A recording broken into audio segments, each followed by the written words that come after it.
আসসালামু আলাইকুম। কেমন আছেন সবাই?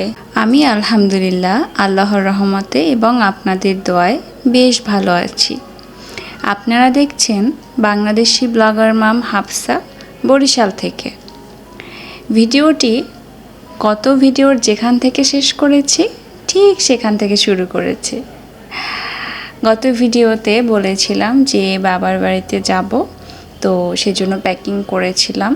প্যাকিংয়ের কাজ শেষ হয়ে যাওয়ার পরে রাতের রান্নাটা যেহেতু দুপুরে একসাথে করিনি, তাই রাতের রান্নাটা করতে হবে। তো রাতের মেনুতে ছিল পাবদা মাছ। তো পাবদা মাছটা আমি বরবটি এবং আলু দিয়ে একটু হালকা হালকা ঝোল ঝোল রান্না করেছিলাম। আসলে যে কোনো সবজি দিয়েই আসলে পাবদা মাছটা মজা লাগে। পাবদা মাছের স্বাদটাই একদম অন্য রকমের আমার কাছে মনে হয়।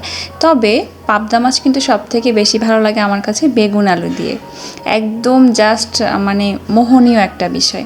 তো যাই হোক, আর পাবদা মাছটা কিন্তু আপনার ভেজে বা না ভেজে দুইভাবেই রান্না করা যায়। তবে বাবুরাবু যে কোনো মাছ সব সময়ের জন্য তার জন্য আমার ভেজে রান্না করতে হয়। সে আসলে শুধুমাত্র কষানো মাছ পছন্দ করেন না, তাই পাবদা মাছটা আমি ভেজেই রান্না করেছি। তো আমি রান্না সেরে নিয়েছি এবং খেতেও মজা লেগেছিল। আসলে খাবো কি, মানে আমার মাথায় টেনশন ছিল যে কাচ্ছি, একটা উৎসাহ কাজ করছিল। এই যে এক্সাইটেডমেন্টটা, এটা আসলে বিয়ের আগে ছিল না। বিয়ের পর থেকে আসলে এরকম একটা মানে উৎসাহ কাজ করে যে বাবা বাড়িতে যাব। একবেলার জন্য গেলেও মানে মনে হয় যে আসলে যাচ্ছি বাবার বাড়িতে, এতটা এনজয়েবল একটা বিষয়।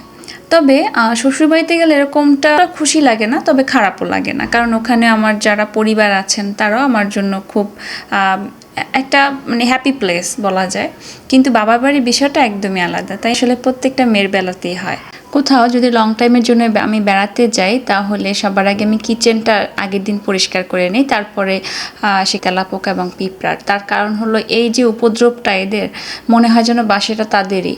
আর যদি লং টাইমে বাসা না থাকি তাহলে তো তাদেরই রাজত্ব চলে, বিষয়টা এরকম। তো মানে আমার কাছে এদের ঝামেলা থেকে মুক্তি পাওয়ার কোনো পথ নাই। মানে যখনই আমি ঔষধ দিই ভালোই থাকে 10-15 দিন, এক মাস, তারপর আবার সেম প্রবলেম। তো আমি সেজন্য ঔষধ দিয়ে ডিপ ক্লিন করে নিয়েছিল যেদিন যাব বাড়িতে, সেদিনের সকালের ভিডিও। তারপরে বাসাটা মোটামুটি গুছগাছ করে রেখে তারপরে আমি যাচ্ছি। যতই গুছিয়ে রেখে যাই না কেন, আসলে বাবুর আব্বু তো আবার 2-1 দিন পরে চলে আসবেন, তো আবার সেটা মোটামুটি একটু নোংরা হবেই। তারপরও ওই যে মনের শান্ত। যাই হোক, আর এবার যে বাবা বাড়িতে যাচ্ছি তার পেছনে একটা উদ্দেশ্য ছিল, কারণ ম্যাক্সিমাম ক্ষেত্রে ঈদ, কোরবানি বা কোনো অকেশন ছাড়া তেমন একটা যাওয়া হয় না বাবা বাড়িতে, সময় সুযোগ হয়ে ওঠে না। এবার যাওয়ার সে কারণটা হলো যে আপনাদের সাথে হয়তো শেয়ার করিনি, যে কোনো সব বিষয়ই তো আপনাদের সাথে শেয়ার করি।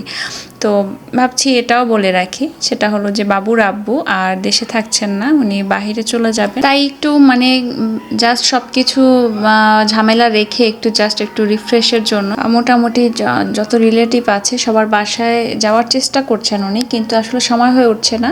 তো ফার্স্টে আমরা আসলে আমার বাবার বাড়িতেই যাচ্ছি, ওখানে কিছুদিন থাকা হবে, তারপরে বাবুর দাদু বাড়িতে যাব। আর বাবুর দাদু বাড়িতে যদি না যাওয়া হয় তাহলে সবাইকে আমাদের বাসায় ইনভাইট করে নিব। আর আমার বাবার বাড়ি হলো খুলনা বিভাগ, বাগেরহাট জেলায়। তো যাওয়ার পথে পিরোজপুরের যে চীন মৈত্রী সেতু, এই সেতুটা আমার ভীষণ ভালো লাগে, তো সেখান থেকে একটু ক্যাপচার করেছি আপনাদের জন্য। তারপরে আমরা সাইনবোর্ড নামি, ওখানে নামার পরে স্ট্যান্ড থেকে আমরা অটোতে করে তারপরে আসি, তারপর ওখান থেকে ভ্যানে করে বাবা বাড়িতে যাচ্ছি। এই যে ভ্যানে ওঠা না, এই দৃশ্যটা আমার খুব ভালো লাগে এবং আমি এই দৃশ্যটা খুব এনজয় করি।